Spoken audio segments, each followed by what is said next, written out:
అందరికీ నమస్కారం.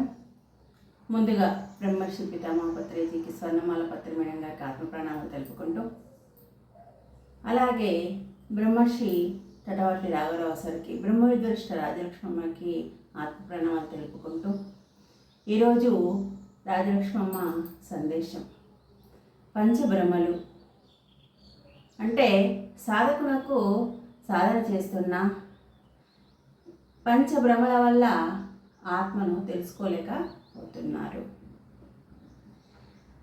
సహజంగా సామాన్యమైన సాధకులకు ఈ 5 భ్రమలు ఎదురవుతాయి. అవేంటి అంటే, ఒకటి, నేను జీవుడను, దేవుడు వేరు అనుకోవడం. నేను జీవుడను, దేవుడు వేరు అనుకోవడమే మొదటి భ్రమ. అయితే ఈ భ్రమ ఆవరణ దోషం వల్ల వస్తుంది. ఆవరణ దోషం. అయితే ఎన్నో ఆత్మ మీద మనకి ఆవరణ దోషాలు ఉన్నాయని చెప్తూ ఉంటారనమాట. అలా మనము మిల్లులో వడ్లు అంటే ధాన్యాన్ని వేసినట్లయితే ఆ ఎన్నో అరలు తిరిగి తిరిగి దాని మీద ఉన్న తౌడు, అలా నూక,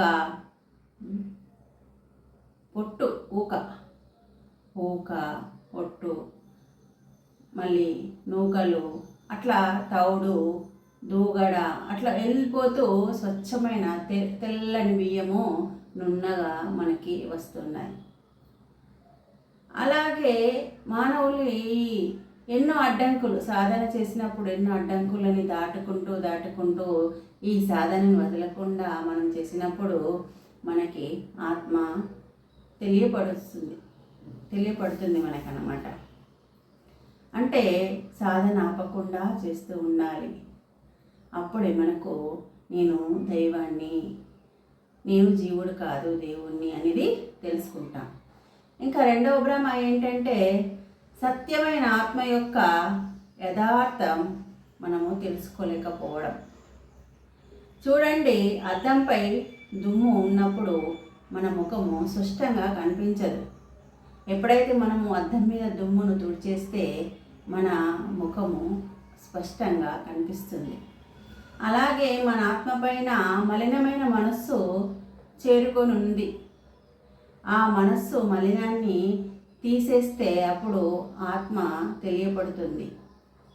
ఎలా తీసేయగలం మనస్సు మలినం అంటే, శ్వాస మీద ధ్యాస ధ్యానం చేస్తూ ఈ చంచలంగా ఉన్న మనస్సుని నిశ్చలం చేసుకుంటూ, అలాగే సాధన తీవ్రంగా కొనసాగిస్తూ స్వాధ్యాయం, సజ్జన సాంగత్యం అలా చేస్తూ ఉంటే ఏమవుతుంది అంటే, ఆ చంచలంగా ఉన్న మనసు నిశ్చలంగా ఉన్న మనసు నిర్మలమై శుద్ధత్వంకి వస్తుంది. అప్పుడు మన ఆత్మ మనకి తెలియబడుతుంది. ఈ భ్రమ అంటే, నేను సత్యమైన ఆత్మని అని తెలుసుకోవాలంటే ఈ మనస్సు యొక్క మలినాన్ని తొలగించుకోవాలి అనే భ్రమ మనము తెలుసుకోవాలి. మూడవ భ్రమ ఏంటంటే, అవస్థన త్రయం. అంటే 3 అవస్థలు ఉంటాయి మనకి: జాగ్రత్త అవస్థ, స్వప్నావస్థ, సుషుప్తావస్థ. జాగ్రత్త అవస్థలో కారణ శరీరం, జాగ్రత్తలో స్థూల శరీరం, స్వప్నావస్థలో సూక్ష్మ శరీరం, సుషుప్తి అవస్థలో కారణ శరీరంతో మనం అనుభవించే అవస్థలు ఆత్మకు ఏమీ అంటవు. సాక్షిభూతంగా ఉంటుంది ఆత్మ. అది ఆత్మ మనం ఏమనుకుంటున్నాము అంటే, ఇవన్నీ అవస్థలకు ఆత్మకు సంబంధం ఉంది అనుకుంటున్నాం. కానీ ఏ సంబంధం లేదని తెలుసుకోవాలి. ఆ తెలుసుకోవడం అనేది ఒక భ్రమ. మనము తెలుసుకోకపోవడం అనేది ఒక భ్రమ. ఆత్మ సాక్షిభూతుడు అని తెలుసుకొని ఈ 3 అవస్థలకు ఆత్మకు సంబంధం లేదు అనే భ్రమ మనకు పోవాలి అంటే శ్వాస మీద ధ్యాస ధ్యానం తప్పనిసరి.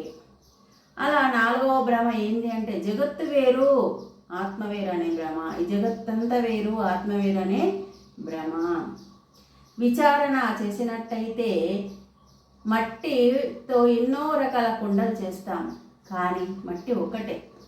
అలాగే బంగారు నగలు, ఎన్నో రకాల నగల్ని తయారు చేస్తారు, కానీ బంగారం ఒకటే.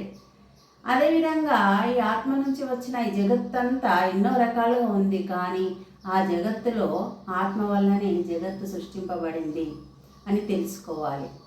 ఆత్మ వేరు, జగత్తు వేరు కాదు, అంతా ఒకటే అన్నది తెలుసుకోవాలి. అది వేరు ఇది వేరు అనే భ్రమని తొలగాలంటే ఈ శ్వాస మీద ధ్యాస ధ్యానం ఎంతో మనకు ఉపయోగపడుతుంది అని చెప్తున్నారు. 5వ భ్రమ ఏంటంటే జగత్తు సత్యంగా తోస్తుంది. 5వ భ్రమ ఏంది? జగత్తంతా సత్యమని తోస్తుంది, కానీ సూర్యబింబం, సూర్యనామం, సూర్యకాంతి అని వేరే వేరే పేర్లతో మనం ఎలాగైతే పిలుస్తున్నామో సూర్యుడు ఒక్కడే అన్న సత్యాన్ని తెలుసుకోలేక, అలాగే ఈ జగత్తంతా వేరు వేరని అనుకుంటున్నా కానీ పరమాత్మనే అంతా అనేది తెలుసుకోవాలి.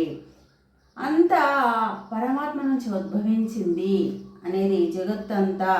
ఈ పంచభూతాలతో పంచభూత సముదాయం ఈ జగత్తు. పంచభూతాలంటే మనకి భూమి, నీరు, అగ్ని, వాయువు, ఆకాశం. ఈ పంచభూతాలతో తయారైన జగత్తు కానీ శరీరం కానీ ఆ పరమాత్మ నుంచే ఉద్భవించింది అని తెలుసుకోవాలి.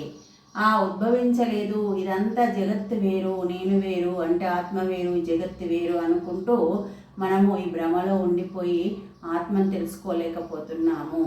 దీనికి సరియైన సాధన శ్వాస మీద ధ్యాస ధ్యానం చేస్తూ సరియైన ఆహార నియమాలు పాటిస్తూ సరిగ్గా స్వాధ్యాయము, సజ్జన సాంగత్యము చేస్తూ ఉంటే ఈ పంచభ్రమలు తొలగి మనకు ఆత్మ అనుభూతి కలుగుతుంది అని మనకు గురువులు అందిస్తున్నారు.